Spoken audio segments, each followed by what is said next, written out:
représailles pendant la guerre. Il existe de nombreuses raisons de faire la guerre, allant de nobles idéaux comme le patriotisme ou le sens du devoir, à des raisons plus terre-à-terre comme l'acquisition de richesses ou de ressources. Dans certains cas, la raison est simplement une question de vengeance. Voici quelques exemples où la principale motivation pour se battre était la rétribution. Opération Neptune Spear. Pendant près d'une décennie, l'armée et les services de renseignement des États-Unis ont parcouru la planète à la recherche du chef d'Al-Qaïda, Oussama Ben Laden, le cerveau des attentats du 11 septembre. Leurs efforts ont finalement porté leurs fruits en 2010, lorsqu'ils ont reçu des informations sur sa localisation à Abbottabad, au Pakistan. La tâche consistant à le retrouver et à l'éliminer n'allait pas être facile.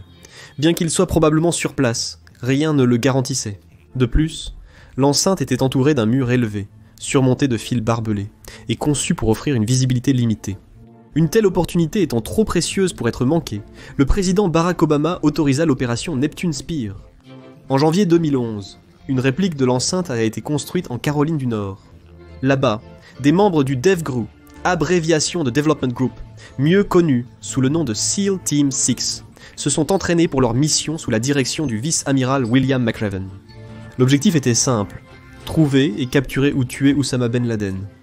Après des mois d'entraînement et de collecte de renseignements, dans la soirée du 1er mai 2011, l'opération Neptune Spear a été lancée. 2 hélicoptères Black Hawk, modifiés pour la furtivité, ont transporté 23 SEAL, un interprète et un chien malinois belge nommé Cairo, depuis leur base de Jalalabad, en Afghanistan, jusqu'à leur destination, le complexe de Ben Laden. L'ensemble de l'opération serait surveillé par drone, avec des images transmises à McRaven, à Jalalabad, ainsi qu'au président Obama et à certains conseillers à Washington, D.C., le 2 mai, vers 12h30, heure locale, alors qu'ils approchèrent de leur cible, la mission a rencontré des difficultés. L'un des hélicoptères a heurté le mur du complexe et s'est écrasé au sol, mais il n'y a eu aucune victime. L'autre hélicoptère a atterri hors du complexe, sécurisant le périmètre. McRaven a ordonné l'envoi immédiat d'un CH-47 Chinook en renfort, pendant que l'opération se poursuivait. L'alimentation électrique de la zone avait été coupée, permettant aux SEALs d'infiltrer le complexe avec des lunettes de vision nocturne. Un détachement fut envoyé vers un bâtiment secondaire, où ils se préparaient à faire sauter la porte quand ils essuyèrent des tirs. Ils ont riposté, tuant le messager de Ben Laden, Abu Ahmad al-Kuwaiti. Dans le bâtiment principal, les SEALs sont montés au 2e étage, où ils ont tué un autre messager avant de monter au 3e étage. Un homme grand et barbu apparut dans l'embrasure d'une porte. Un SEAL tira sur lui, le manqua, le forçant à se replier dans la pièce. 2 SEAls suivirent et firent irruption. Ils furent immédiatement confrontés à 2 femmes hurlantes que le premier homme repoussa. Le second SEAL entra dans la pièce, voyant l'homme utiliser une femme comme bouclier. Il visa et tira, le touchant au-dessus de l'œil. Pendant ce temps, les autres SEAls progressaient dans l'enceinte, éliminant toute résistance et récupérant tout ce qui pouvait avoir une valeur potentielle en matière de renseignement, comme des téléphones portables, des ordinateurs et des documents. Durant l'opération, le chef des SEALs a contacté McRaven. Avec l'amiral en ligne, les SEALs ont déclaré « Pour Dieu et le pays, Geronimo, Geronimo, Geronimo ». Avec cette phrase, il a été confirmé qu'Oussama Ben Laden était mort. Avant de pouvoir célébrer, les SEALs devaient être évacués. Ils sortirent, transportant les objets récupérés ainsi que le corps de Ben Laden. Ils embarquèrent dans le Chinook, arrivés sur place, et rentrèrent en Afghanistan. Des tests confirmèrent que l'homme tué était bien Oussama Ben Laden, qui fut enterré en mer afin d'éviter que sa tombe ne devienne un lieu de pèlerinage pour ses partisans. Au total, 4 membres de l'entourage de Ben Laden ont été tués lors des combats, en plus de Ben Laden lui-même. Aucun Américain n'a été victime lors du raid, qui a duré environ 40 minutes. Avec sa mort, la plus grande chasse à l'homme de l'histoire américaine a pris fin, et l'attentat terroriste le plus dévastateur de l'histoire des États-Unis a été vengé. Opération Vengeance. Le 7 décembre 1941, le Japon a attaqué par surprise Pearl Harbor, quartier général de la flotte américaine du Pacifique, et d'autres sites dans le Pacifique. En réponse, les États-Unis ont déclaré la guerre à l'Empire japonais. Tout l'effort de guerre qui a suivi étant axé sur la vengeance pour les vies perdues ce jour-là. De plus, les États-Unis ont lancé de nombreuses tentatives de représailles contre des cibles plus spécifiques, la plus célèbre étant le raid de Doolittle sur Tokyo. Finalement, une opportunité s'est présentée aux Américains, rendant la possibilité de vengeance beaucoup plus personnelle. Le 14 avril 1943, le renseignement naval américain a intercepté un message de la marine japonaise. Les déchiffreurs de codes américains, dans le cadre du projet Military Allied Government Intelligence Code, ont entamé le décodage du message. Après quelques heures, le contenu a été révélé, et une opportunité qui semblait presque trop belle pour être vraie s'est présentée. Le message était un itinéraire pour l'amiral Isoroku Yamamoto, le principal architecte du raid sur Pearl Harbor, qui se trouvait dans les îles Salomon et en Nouvelle-Guinée pour inspecter les forces japonaises dans la région. Dans le cadre de ses projets de voyage, Yamamoto devait partir de Rabaul pour se rendre à un aérodrome sur Balal, près de l'île de Bougainville dans les îles Salomon. En plus de l'itinéraire, le message précisait également l'heure à laquelle il quitterait Rabaul, ainsi que le type et le nombre d'appareils qui l'accompagneraient pendant le voyage.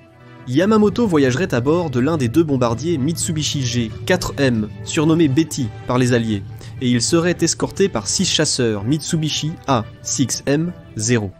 L'information a été transmise aux officiers supérieurs de l'armée américaine et du gouvernement, qui ont autorisé une attaque contre Yamamoto en représailles à Pearl Harbor. Afin d'éviter d'être détectés par le radar japonais et les patrouilles aériennes, les avions assignés à l'opération Vengeance décolleraient de Guadalcanal, puis emprunteraient un itinéraire circulaire de 600 miles avant d'intercepter la cible, puis effectueraient le trajet de retour de 400 miles. Les avions de chasse, F-4F Wildcats et F-4U Corsair de la marine et du corps des Marines ne disposaient pas de l'autonomie nécessaire pour ce type de mission à longue distance. La responsabilité fut donc confiée au 339e escadron de chasse, appuyé par des pilotes issus d'autres unités ayant fait leurs preuves dans les combats aériens, aux commandes de P-38G Lightnings, équipés de 2 réservoirs externes largables. 4 avions de la 18e force aérienne formèrent un groupe d'assaut, désigné pour cibler Yamamoto, tandis que les autres fourniraient une couverture pour repousser tout renfort éventuel venu aider l'amiral. Les pilotes savaient qu'ils ciblaient une personne de grande importance, mais ne savaient pas qu'il s'agissait de l'amiral Yamamoto lui-même. Le 18 avril, les Lightning se dirigèrent vers le point d'interception, volant à basse altitude au-dessus de l'eau pour éviter toute détection. Peu après 9h30 du matin, la formation repéra ses cibles. Presque immédiatement, les Zéros interceptèrent des Américains. Il existe des versions divergentes quant à ce qui s'est exactement passé, mais ce qui est certain, c'est que peu après le début du combat aérien, 2 Lightning ont pris le Betty de tête en ligne de mire, et ont ouvert le feu avec leurs mitrailleuses de 4,50 calibre et leurs canons de 20 mm. Alors qu'ils tombaient du ciel, ils dirigèrent leur attention vers le second bombardier et l'abattirent également. Le combat aérien se poursuivit, mais les Américains se replièrent à court de carburant. Quelles que soient les versions, il est certain que le bombardier de tête transportait l'amiral Yamamoto, dont le corps fut récupéré par les Japonais le lendemain. Avec sa mort, le moral des Japonais s'effondra, tandis que les Américains célébrèrent la disparition de l'architecte de l'attaque surprise, la plus dévastatrice de l'histoire militaire des États-Unis. Opération El Dorado Canyon. Dans les années 1980, la Libye, dirigée par le colonel Mouammar Kadhafi, était le principal soutien mondial du terrorisme international. De nombreux attentats furent commis à travers le monde, y compris des attentats à la bombe, des détournements d'avions et des assassinats. Le point de rupture fut atteint le 5 avril 1986, quand la discothèque Label à Berlin-Ouest fut bombardée, tuant 2 soldats américains et blessant plus de 200 personnes. En réponse, le président Ronald Reagan autorisa une frappe systématique contre la Libye, baptisée Opération El Dorado Canyon. Dans les mois précédant l'opération, les officiers de la 48e escadre tactique de chasse avaient élaboré plus de 30 plans possibles pour frapper des cibles libyennes. La plupart consistaient à décoller de leur base en Grande-Bretagne et à traverser l'espace aérien français et italien avant d'atteindre la Libye. Malheureusement, ces pays refusèrent d'autoriser l'usage de leur territoire pour les frappes, donc une alternative fut trouvée. Les appareils d'attaque 24 F-111 Aardvark de l'Air Force voleraient autour de l'Europe avant de traverser le détroit de Gibraltar en suivant un corridor étroit pour ensuite se diriger vers les cibles en Libye. Le trajet prévu de 6400 miles prendrait jusqu'à 13 heures et nécessiterait plusieurs ravitaillements en vol. Des avions de guerre électroniques, AEF-111, à Raven participeraient aussi, fournissant des contre-mesures contre les défenses aériennes libyennes. De plus, des avions supplémentaires provenant des porte-avions USS Coral Sea et USS America participeraient également à l'assaut. Les porte-avions lanceraient 14 A6E Intruder, soutenus par des F-A-18 Hornets et des A-7E Corsair. L'ensemble de l'opération serait appuyé par des F-14 Tomcats. Les avions seraient ravitaillés par des ravitailleurs K-10 volant en formation avec les chasseurs, et la surveillance serait assurée par des U-2 Hawkeyes. Peu après minuit, le 15 avril, les avions convergèrent vers leur cible. Vers 1h54 du matin, heure locale, les Ravens et les Hornets commencèrent leurs attaques électroniques contre les défenses aériennes libyennes. Quelques minutes plus tard, l'attaque principale débuta. Le complexe de caserne de Bab al-Azizia à Tripoli fut frappé par 3 F-111 avec des bombes guidées au laser de 2000 livres. 6 autres avions faisaient partie de cette attaque, mais ne larguèrent pas leurs bombes, à cause des règles d'engagement visant à éviter les pertes civiles, ainsi que des pannes mécaniques. 3 autres firent de même sur un camp d'entraînement terroriste voisin. Une escadrille de 5 F-111 frappa ensuite l'aéroport militaire de Tripoli, détruisant plusieurs appareils avec des bombes de 500 livres. Au même moment à Benghazi, des Intruders A6 frappèrent pour les casernes de la garde Jamaïria, avec leurs propres bombes de 500 livres, tandis que d'autres frappèrent l'aéroport de Benina, détruisant avions et hélicoptères. Après avoir largué leurs charges, les avions sont retournés à leur base. Tous les navires de guerre ont atterri, mais un F 11 de l'armée de l'air a été abattu, tuant son équipage de 2 hommes. Les Libyens ont subi entre 37 et 60 morts, et 93 blessés. Les sites qui ont été frappés ont subi d'immenses dégâts structurels, et la capacité de la Libye à organiser des opérations terroristes a été grandement réduite, mais pas détruite. Globalement, bien que la mission ait été un succès en ce qu'elle a atteint ses objectifs, la Libye restait un important État, sponsor du terrorisme, et l'attentat de 1988 contre le vol Pan AM 103 au-dessus de Lockerbie, en Écosse, fut une représaille directe contre Eldorado Canyon, perpétuant le cycle de terreur et de violence. Opération Némésie. Au début du XXe siècle, environ 2,5 millions d'Arméniens vivaient dans l'Empire ottoman, et en tant que minorité ethnique, ils étaient souvent persécutés.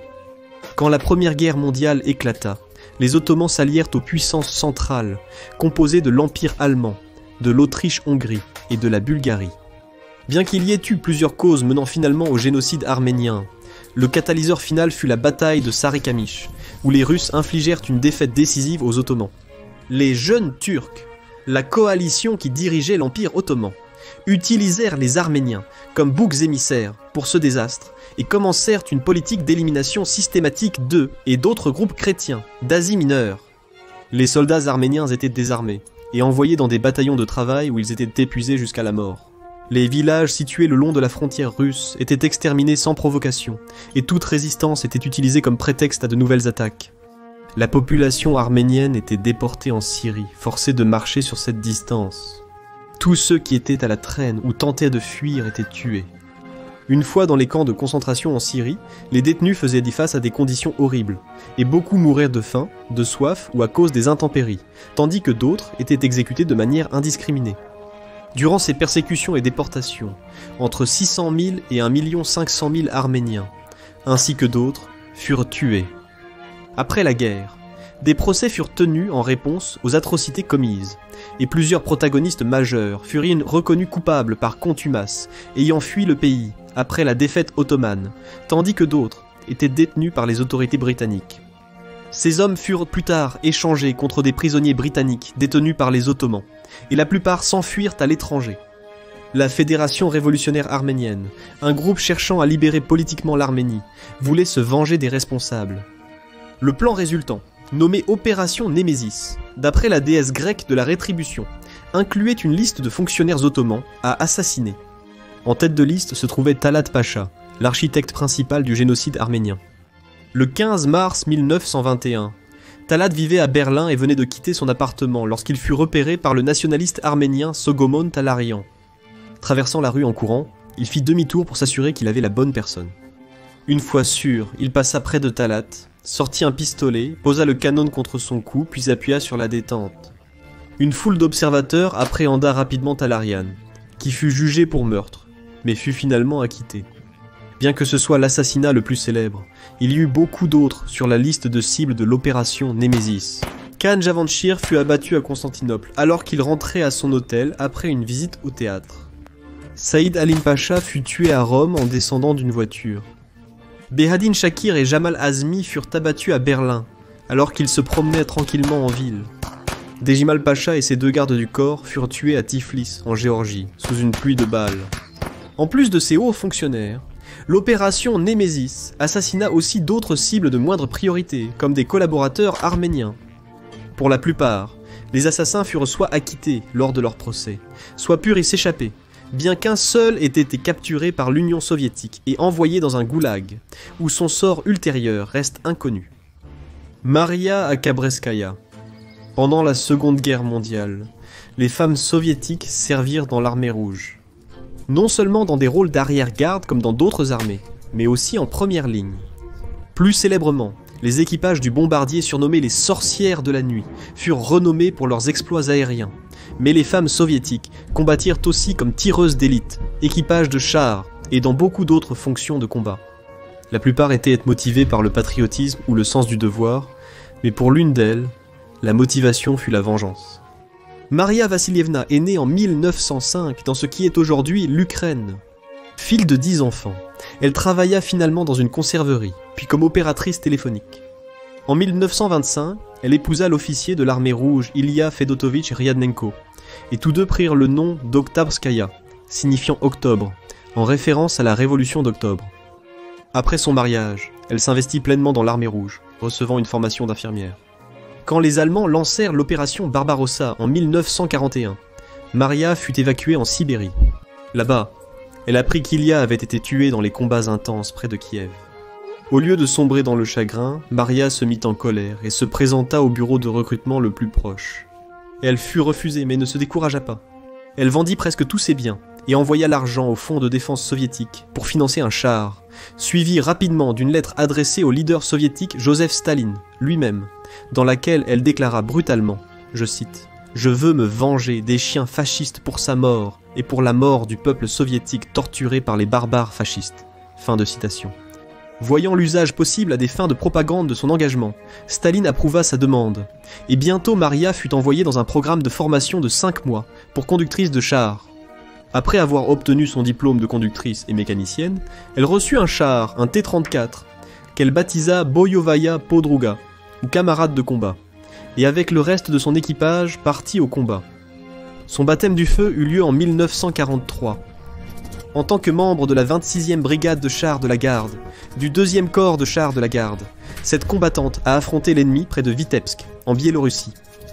Elle et le reste de son équipage ont réussi à détruire plusieurs nids de mitrailleuses, ainsi que des pièces d'artillerie. Dans une lettre à sa sœur, Maria écrivit, je cite, « J'ai eu mon baptême du feu. Parfois je suis tellement en colère que je n'arrive même plus à respirer. » Fin de citation. Un mois plus tard, les chenilles de la camarade de combat furent endommagées, et sous le feu ennemi, Maria et un autre membre de l'équipage réparèrent les dégâts tout en étant couverts par les mitrailleuses du char. Le 17 janvier 1944, elle se retrouva de nouveau en combat. Chargeant les lignes allemandes, Oktyabrskaya et son équipage détruisirent des nids de mitrailleuses et éliminèrent apparemment un canon automoteur. Une fois encore, les chenilles du char furent endommagées, et ignorant les ordres de son commandant, Maria sauta du char pour réparer les dégâts. Alors qu'elle travaillait, des éclats d'obus la frappèrent à la tête, pénétrant dans son cerveau par son œil gauche. Elle fut évacuée, puis resta 2 mois à l'hôpital avant de décéder le 15 mars. Elle fut enterrée au jardin des héros du souvenir à Smolensk. Pour son service, Maria Oktyabrskaya fut à titre posthume reconnue héroïne de l'Union soviétique, la plus haute distinction accordée aux soldats soviétiques. Le reste de son équipage continua à se battre, et lorsque le char original fut détruit, les chars suivants furent rebaptisés du même nom, en l'honneur de leurs camarades d'armes.